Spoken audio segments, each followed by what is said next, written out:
আজ আমি করে দেখাবো দুটো খারাপ হয়ে যাওয়া কলা দিয়ে কী করে কলার রস বড়া করা যায়। হ্যাঁ, আজকে বানাবো কলার রস বড়া। তো তার জন্য আমি নিয়েছি এখানে দুটো কলা। তো কলাগুলো ভাবছো যে চেহারা কেন এরকম, তোমরা তো কিন্তু এর মানে রঙেতে যেও না, কলাগুলো ভালো রয়েছে, ভেতরটা দেখো কিচ্ছু হয়নি। গরমেতে প্যাকেটের মধ্যে ছিল, আমি খেয়াল করিনি, যার জন্য এরকম হয়ে গেছে। আর যা গরম পড়েছে, এই গরমে মানুষের অবস্থাই খারাপ হয়ে যাচ্ছে, চেহারা খারাপ হয়ে যাচ্ছে, আর ফলের আর কী আছে। প্যাকেটের মধ্যে থেকে জিনিসটা খারাপ হয়ে গেছিলো। তো খোসাগুলো ছাড়িয়ে, কলা চোকলাগুলো ছাড়িয়ে আমি ময়দা আর সুজি আর একটুখানি মৌরি মিশিয়ে ভালো করে কলাগুলোকে চটকে মেখে নেব। ভালো করে কলাগুলো যখন চটকে মেখে নেব, ওর মধ্যে কোনো জল দেবো না, কেন কলাটা যখন মাখবো তার মধ্যে থেকেই ওটা হয়ে যাবে। তো দুটো কলা দিয়ে যে এত সুন্দর রস বড়া করা যায়, তোমরা পুরো ভিডিওটা দেখো, না দেখলে তোমরা বিশ্বাস করবে না। আমি ভালো করে কলাটাকে ময়দা আর সুজি আর মৌরি দিয়ে ভালো করে এইভাবে মেখে নিয়েছি। মেখে নিয়ে ভালো করে ফেটিয়ে নিয়েছিলাম। তারপর কিছুক্ষণ এটাকে আমি রেখে দেবো।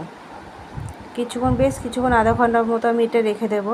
ভালো করে মেখে এভাবে ফেটিয়ে নিয়েছি আমি, তোমরা দেখতে পাচ্ছ, যাতে সুজিটা একটুখানি মিশে যায়। আমি তো জল দিইনি, তো কলা থেকে যেটুকু বেরিয়েছে তো সেতেই এটা জিনিসটা হচ্ছে, সুজিটা একটু ফুলবে, তাই কিছুক্ষণ আমি এটাকে রেস্টে রেখে দেবো। আর এখানে আমি একটু রস করে নেব, এলাচ দিয়ে চিনি দিয়ে একটু রস বানিয়ে নিচ্ছি ততক্ষণে। আর তারপরে এদিকে তেল আমি গরম করে নিয়েছি। তেল গরম করে আমি একে একে ছোট ছোট বলের মতো করে বড়াগুলো ভেজে নেব।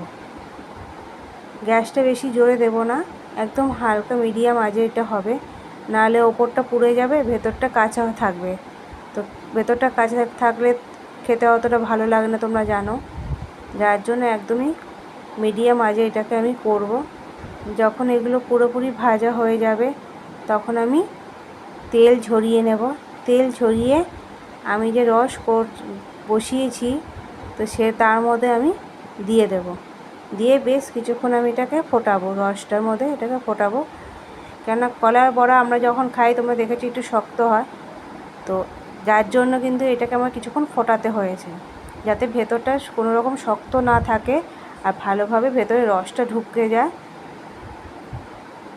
দেখো বেশ কিছুক্ষণ ফোটানোর পর তারপর আমি এটাকে যখন ঢাকা দিয়ে রেখেছিলাম, ঢাকা দিয়ে রাখার পর দেখো কত সুন্দর হয়ে গেছে বড়াগুলো। দেখতে দেখো যেরকম হয়েছে, খেতেও কিন্তু ঠিক তেমনিই হয়েছে। তোমরা ঘরে একবার চেষ্টা করে দেখো, দারুণ কিন্তু খেতে।